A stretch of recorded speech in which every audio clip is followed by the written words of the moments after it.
Hey, salut les sportifs et bienvenue sur ma chaîne Alex Levent. Aujourd'hui, je suis en compagnie de David, un client qui a suivi mon programme de 3 mois et qui va t'en faire part au niveau de ses ressentis. Alors David, on t'écoute. Comment tu t'es senti dans le programme? Les avantages, les inconvénients peut-être si tu en trouves. On t'écoute. Alors, les ressentis, c'était un programme tout à fait adapté pour moi, comme j'étais en surpoids, on va dire. Avec le vent a trouvé vraiment un bon programme pour que je fasse de l'endurance, ça s'appelle le HIIT. Donc, c'était tout à fait adapté. Je ne me voyais pas courir 45 minutes ou une heure pour perdre du poids. Donc, voilà. Est-ce que tu peux juste repréciser s'il te plaît ton point de départ et là où tu en es en termes de résultats déjà pour que les gens puissent savoir de quoi tu parles en termes de perte de poids? J'ai commencé le 15 janvier, j'étais à 102 kilos. On ne compte pas les grammes. Et 3 mois plus tard, je suis descendu à 85 kilos, Hum, hum. 800. Donc j'ai Super, bien perdu. d'accord. Et donc le programme en lui-même, franchement, il est génial. Les 3 mois, ça s'est bien passé. Niveau alimentaire, niveau musculation et le HIIT, comme tu dis, les abdos, tout ça, c'est vraiment parfait pour moi en tout cas. Après, le plus dur, c'était au niveau de la nourriture. Parce que moi, je mange beaucoup en fait. Et en fait, le fait de séparer, de bien manger le matin, à midi, à 4 heures le soir, en fait, j'ai pas trouvé cette sensation de faim en fait. Comme je mangeais régulièrement, ce que je faisais pas avant. Avant, je mangeais pas de petit déjeuner. Je mangeais beaucoup à midi et encore plus le soir, quoi. Donc là, le fait de bien répartir la nourriture en 4 fois, et ben, c'était parfait pour moi, quoi. Donc j'ai jamais eu faim, quoi. Après, il n'y a pas de solution miracle, hein. Alex Levent, il ne va pas vous donner la pilule ou le truc, quoi. Il faut vraiment avoir envie de le faire. Et c'est ça qui fait qu'on y arrive, en fait. Voilà. Et ce qui est intéressant dans ce que tu dis, c'est que, alors tu vois, moi dans le programme, effectivement, je l'ai mis de façon arbitraire avec des aliments que tu pouvais consommer 4 fois dans la journée, typiquement hein, le matin, le midi, l'après-midi, puis le soir. À savoir que là, David l'a respecté comme tel, mais je ne force en fait personne à manger 4 fois dans la journée. Encore une fois, le but pour moi, c'est que vous trouvez votre équilibre à vous. C'est-à-dire que pour David, lui, il a trouvé son équilibre en consommant 4 repas, enfin 4 repas, 4 prises alimentaires par jour, parce que le goûter, entre guillemets, n'apporte pas le même apport calorique qu'un repas du midi, bien sûr, c'est un peu moins calorique, mais voilà. L'idée, c'est de trouver toi, toi qui me regardes dans cette vidéo, ton équilibre vis-à-vis de ta journée. Si par exemple tu as une journée qui t'empêche de manger 4 fois par jour, pour des raisons professionnelles, pour des raisons de temps ou autres, peu importe. L'idée, c'est que le plus important, encore une fois, c'est le fait de consommer un total calorique qui te permettrait, si l'objectif étant la perte de poids, enfin, il faudrait que dans la journée, tu dépenses plus d'énergie, je veux dire, que tu n'en consommes. Ça, c'est la base. Après, que tu consommes en un, 2, 3 ou 4 repas, voire même plus, ça va dépendre vraiment que de toi. Par exemple, pour David, lui, il a trouvé son équilibre hein, en mangeant 4 fois par jour parce que il ressent moins la sensation de faim. Encore une fois, faut-il préciser que la sensation de faim n'est rien d'anormal. Hein. C'est normal d'avoir faim. Ça fait partie comment dire, des choses qui sont normales, qui ne sont pas dangereuses pour ton corps. Une chose dangereuse pour ton corps. Mais voilà, encore une fois, vois en fonction de toi, et ce qui importe le plus, c'est déjà le total calorique qui soit inférieur par rapport à ta dépense énergétique journalière, pour perdre du gras en tout cas, pour perdre du poids. Donc on va revenir sur les exercices que tu as cités tout à l'heure, David. Alors tu as aimé en fait des séances plutôt courtes et qui n'ont pas duré trop longtemps, si j'ai bien compris, c'est ça? Ouais, ça, c'est génial parce que moi, j'ai pas beaucoup d'endurance. Maintenant, j'en ai beaucoup plus. Là, j'ai de l'endurance. Mais à l'époque, j'en avais pas, j'étais en surpoids, donc je me voyais pas vraiment courir, quoi. Alors le fait de faire du fractionné pendant 12 minutes ou 8 minutes, quoi, à une grosse intensité, bah alors là, je transpirais, ça se voyait que je perdais à vue d'œil, quoi. Il y avait pas de, c'est vraiment une bonne solution le HIIT, quoi. Voilà. Ça marche Et, vraiment. et après ton hit, tu as enchaîné avec quoi? La musculation, les entraînements que tu me disais, la musculation. Et puis voilà, soit les pecs, par rapport à ton gramme, c'était soit les pecs, soit le dos, ou les jambes, voilà. Les C'était charges vraiment étaient bonnes? C'est les charges que je t'ai passées étaient bonnes ou pas? exactement comme au début de ton programme, tu m'as donné un questionnaire où on doit donner ta masse, le poids maximum qu'on peut soulever, exactement. Donc les poids, ils étaient parfaits, quoi. J'ai pas redosé, quoi. À part des jours où j'étais vraiment fatigué, je descendais l'écharpe, bah, c'est normal. Mais je faisais par rapport à mes ressentis. Mais sinon, le programme, il était pour moi. Franchement, il était adapté, ça a marché, je suis trop content. Et je suis tellement content que je voulais qu'on continue l'aventure ensemble. Donc, Oui, il faut savoir que David a repris du coup un autre cycle avec moi pour continuer l'aventure.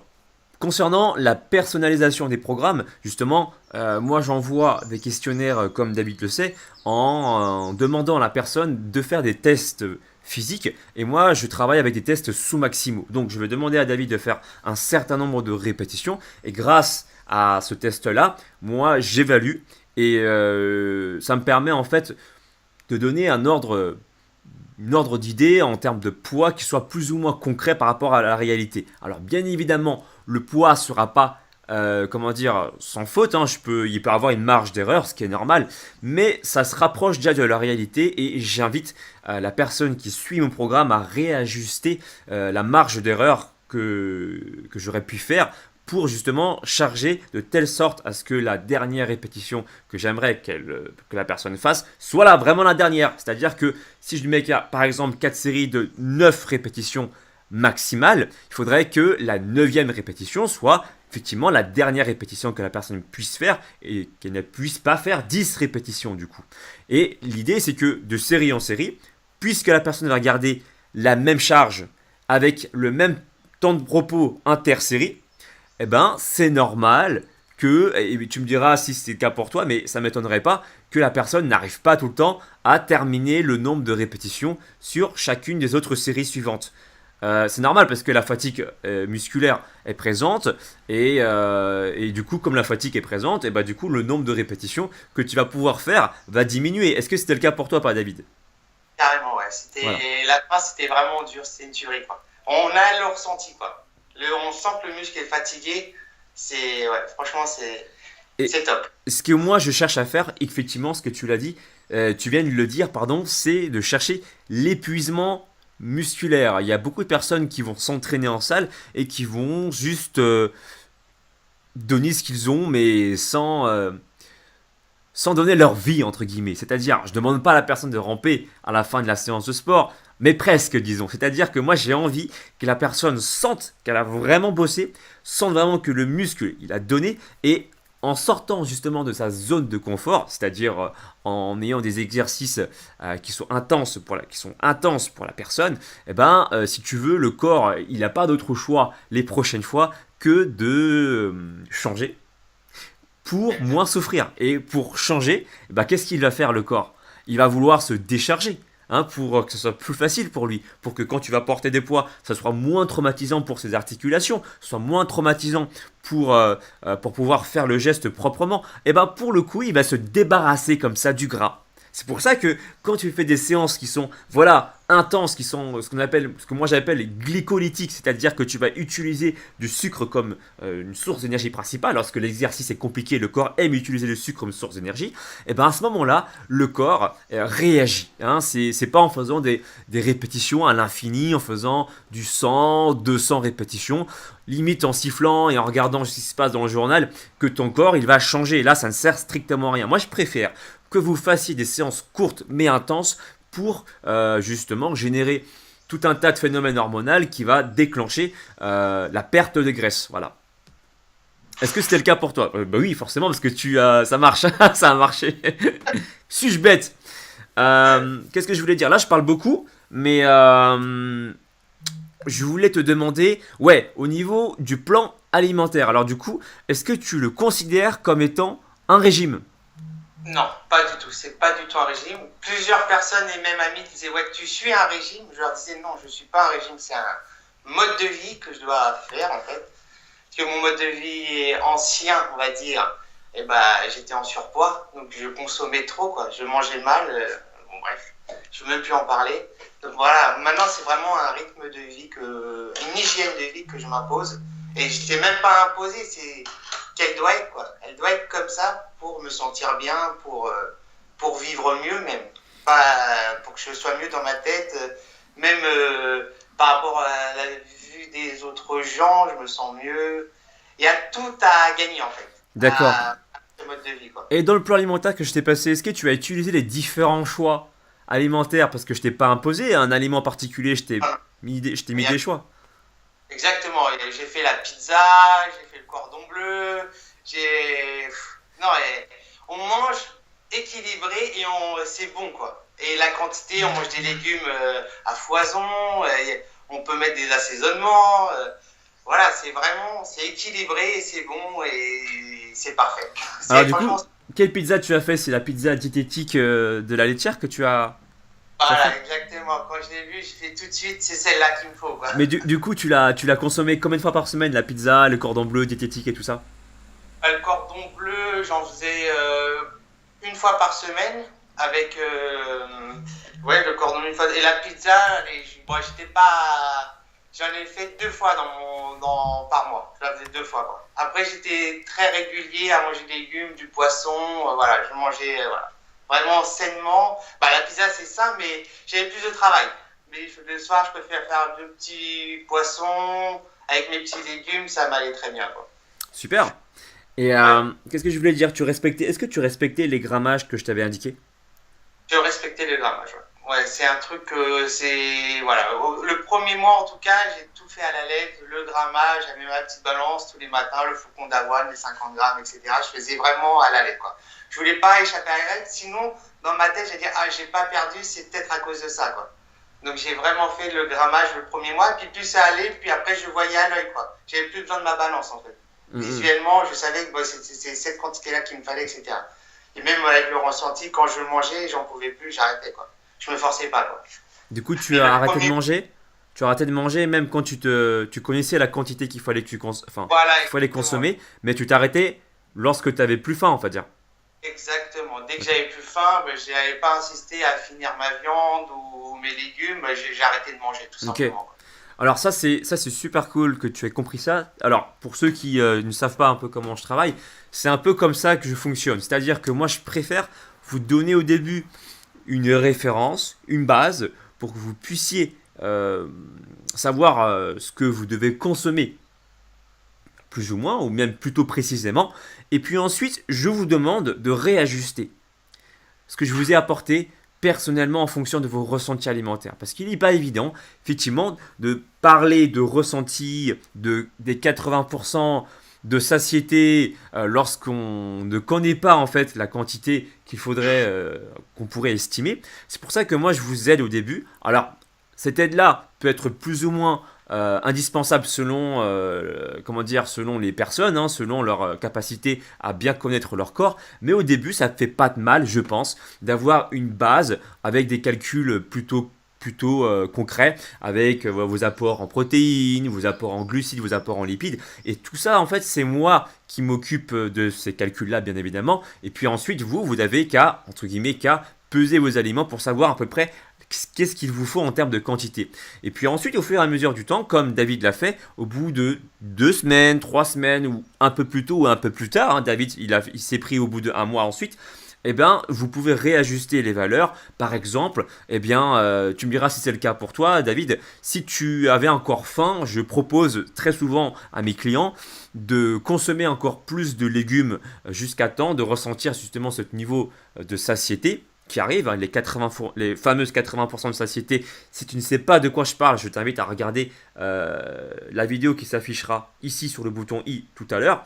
Je t'explique cette notion-là pour éviter de stocker du gras pour rien, voire même de continuer à perdre du gras de façon implicite sans calculer quoi que ce soit à partir du moment où tu es à l'écoute de tes ressentis. Parce qu'il faut savoir que le corps humain, il est doté de capacités à pouvoir s'arrêter quand il a plus envie de manger et donc de consommer seulement physiologiquement ce dont tu as besoin pour rester en pleine forme. Et du coup, moi j'incite les gens à écouter leur corps de plus en plus. Maintenant, c'est vrai que commencer par une base alimentaire, c'est quand même rassurant. Voilà. Ouais, alors est-ce que tu avais éprouvé justement de la faim parce que effectivement tu mangeais moins dans mon programme alimentaire par rapport à ton mode de Moi, vie avant de commencer mon programme? mais en fait, comme j'avais les légumes à volonté, et bah, je me rattrapais dans les légumes, quoi. Mhm. C'était les légumes, ça allait y aller, quoi. Il n'y avait pas de souci, quoi. Donc, D'accord. j'ai pas ressenti de faim puisque je compensais par des légumes, quoi. Super. Donc, j'avais vraiment. La Et là- satiété de faim, j'ai pas eu. Franchement, j'ai pas eu. Peut-être au début, bon, après, il faut pas se cacher, hein, j'étais un grand mangeur, donc manger que 100 grammes de riz à midi, ou etc., pour moi, ça m'allait. Mais comme après, je disais, bon, il m'a dit que les légumes c'était à volonté, bah, ça y va, quoi. D'accord. Et du coup, tu consommais quoi comme légumes? Tout ce que. Après, moi, je suis beaucoup de surgelés, donc j'ai acheté tous mes légumes surgelés, les haricots verts, brocolis, choux-fleurs, tout ce qui passait, j'achetais, et après, je les faisais à la maison, quoi. Mhm. Du coup, Vraiment, ton alimentation, c'est 4 repas par jour, c'est ça? 4 prises alimentaires par jour. exactement. Le matin, le midi, à 4 heures et le soir. Ok, bah écoute, Et super. jour de fête, je mangeais bien le soir, pardon, mais après, je mangeais plus à midi le matin. Je mangerais qu'à midi. Ok, En fait, le matin, je me réveillais, j'avais pas faim. Comme hier, c'était la fête des mères, bah, on s'est gavé. Et donc, ce matin, j'ai rien mangé et j'ai pas faim. voilà. Donc, Ok, je mangerai super. tout à l'heure à midi, si la faim est là. Sinon, je mangerai pas, je mangerai que ce soir. Bah super. Super. Voilà. Et Et franchement, pour la suite du programme, ce que moi je t'invite à faire, euh, en termes d'alimentation, je ne vais pas t'imposer de grammage bien particulier parce que tu as perdu déjà pas mal de poids. Alors tu souhaites, j'imagine, encore continuer à perdre encore plus. Mais l'idée, c'est vraiment de voir ça sur du long terme. C'est-à-dire que aujourd'hui, suite à ces 3 mois de programme, je pense que tu as appris à gérer ton alimentation, à gérer ta faim, tes sensations.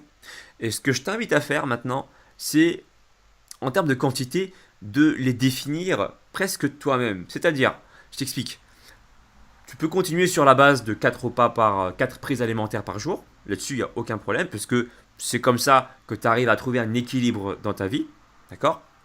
Trouver une hygiène de vie alimentaire de cette façon. Alors, je t'invite cette fois-ci à t'arrêter encore une fois de consommer les aliments. Ça peut paraître redondant comme consigne, mais c'est pourtant la réalité. D'arrêter de manger à 80% de ta satiété. Juste pour rappel, mais je pense que tu le sais déjà, c'est à partir du moment où tu commences à sentir, commencer seulement ton estomac et ce niveau de jugement, tu pourras qu'être objectif qu'à partir de 20 minutes, parce qu'il faut à peu près 20 minutes pour que tu puisses vraiment juger de ton niveau de satiété. D'accord? Donc ce que je t'invite à faire, c'est de continuer sur ton élan, sur en tout cas la prise alimentaire, sur le programme alimentaire, c'est-à-dire prendre le temps de mâcher les aliments, prendre le temps que ça fasse bien 20 minutes, parce que comme je l'ai expliqué dans mes anciennes vidéos, si tu veux, tu as une bactérie dont le nom est imprononçable qui produit justement une protéine, et ça serait cette protéine qui serait en partie responsable du niveau de satiété, et au bout d'ailleurs de 20 minutes. C'est pour ça que je te demande de bien mâcher tes aliments, quitte à trouver des astuces toi-même pour que ça dure 20 minutes, peu importe. Hein. Moi, par exemple, mon kiff, ça serait de regarder des vidéos entre temps pour que le temps passe un peu plus vite et de mâcher bien les aliments, de parler avec tes amis pour que justement à chaque bouchée tu puisses poser ton assiette, poser tes couverts pour que ça dure vraiment 20 minutes. Encore une fois, les astuces sont assez personnelles, mais tu peux voilà, essayer de t'en inspirer un petit peu si tu le souhaites.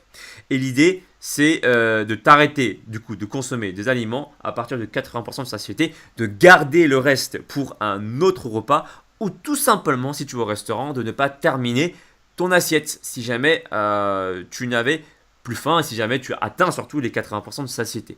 Encore une fois, ce niveau-là de satiété, ça concerne surtout les personnes qui souhaitent perdre du poids encore, perdre du gras. Pour ceux qui ne veulent pas perdre du poids mais qui veulent stabiliser, bah vous pouvez consommer à 100% de votre satiété. Concrètement, ça signifie avoir le ventre un petit peu plus rempli que le fait de commencer à sentir votre estomac. Vous voyez ce que je veux dire? Donc de consommer un petit peu plus. Et ça, encore une fois, c'est des ressentis qui sont juste personnels. Donc voilà David, hein, j'espère que j'ai été assez clair sur mes explications en termes de comment gérer la quantité, etc. Tu continues sur 4 fois par semaine et du coup tu écoutes vraiment tes ressentis pour t'arrêter au bon moment.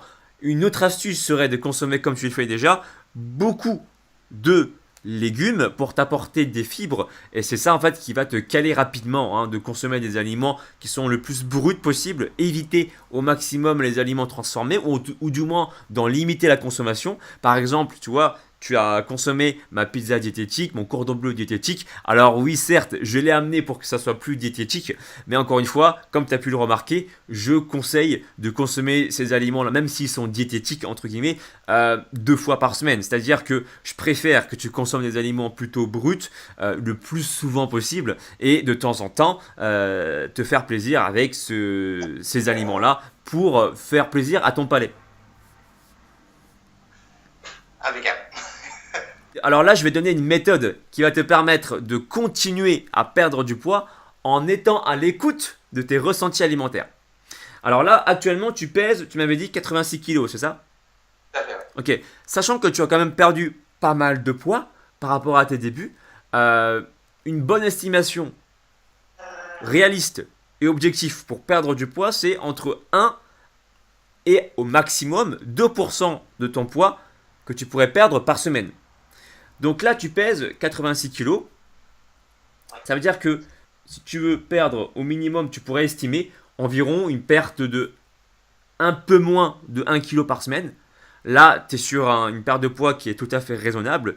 Et au mieux, mais pas plus, tu pourrais estimer perdre tout simplement 2% en grand max, ce qui signifie une perte de 1,5 kg par semaine.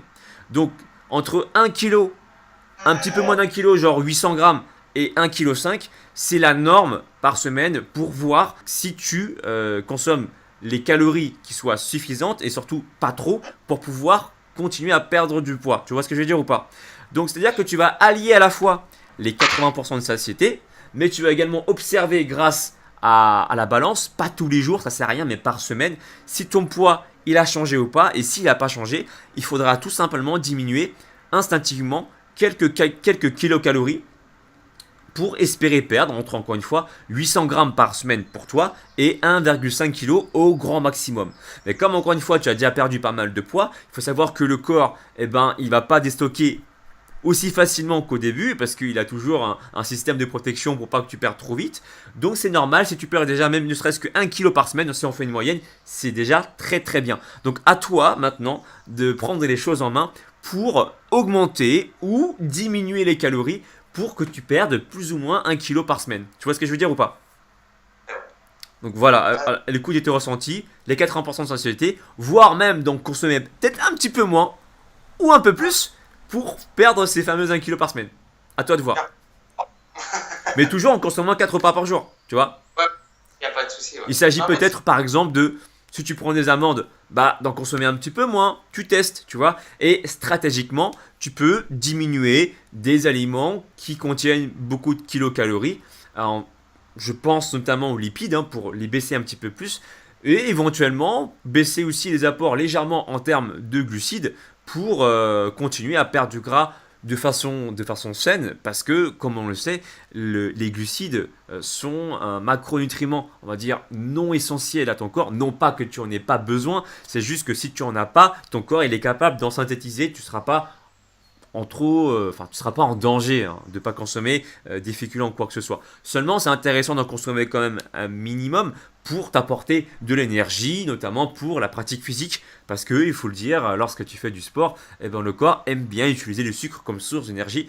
C'est normal, donc du coup, il faut en consommer un minimum, pas trop non plus, histoire de ne pas stocker inutilement. Mais ça, je t'invite à vraiment être à l'écoute de tes ressentis. Par exemple, si tu fais une séance de sport et que ne serait-ce que dans les 5-10 premières minutes, tu es déjà épuisé, peut-être qu'il y a fort à parier que tu consommes pas assez de glucides pour avoir de la pêche. Donc, consomme-en un petit peu plus, mais si tu vois qu'au bout de 2 semaines, tu perds pas de poids et tu commences à prendre un peu plus de gras au niveau du ventre, c'est qu'il y a fort à parier que tes apports en glucides étaient assez élevé pour être en forme, mais peut-être trop élevé sous peine de stocker un peu de gras. Donc vraiment, encore une fois, c'est des jugements que tu peux tester toi-même. Rien ne vaut le fait de tester, encore une fois, vos apports caloriques pour voir ce qui vous convient le plus. Moi, je ne peux pas vous apporter des précisions exactes selon chaque personne parce que vous avez votre propre corps et c'est à vous également de l'analyser. Voilà, du coup, je pense qu'on a fait le tour. On a fait le tour, David. Est-ce que tu as des choses à rajouter peut-être ou pas? Non, moi je vous dis dans 3 mois. Voilà, du coup là, l'objectif c'est que David suit encore mon programme pendant encore les 3 prochains mois. Je lui ai fait un autre programme sportif. Là, il va travailler en superset. Donc bon courage hein, David, hein, si tu as des questions, n'hésite pas à m'envoyer des mails, encore une fois pour ceux qui ont des questions, effectivement vous m'envoyez des mails, alors je peux pas répondre à l'immédiat parce que je suis comme vous, je travaille, j'ai 2 yeux avec 10 doigts malheureusement, ça, pas plus, et donc du coup parfois ça peut me prendre quelques jours pour pouvoir vous répondre. Si j'ai le temps, je vous réponds à l'immédiat, sinon plus tard je réponds en général une semaine après, voilà, ça c'est le plus grand max, voilà. Je pense qu'on a fait un peu le tour. Si vous avez des questions, vous pouvez vous exprimer dans la barre des commentaires. Et puis n'oubliez pas de mettre un pouce en l'air si vous soutenez mon travail et d'activer aussi la petite cloche pour ne louper aucune future notification pour que vous puissiez bien voir toutes mes vidéos. Suivez-moi également sur les réseaux sociaux, Facebook, Instagram, Snapchat et Twitter.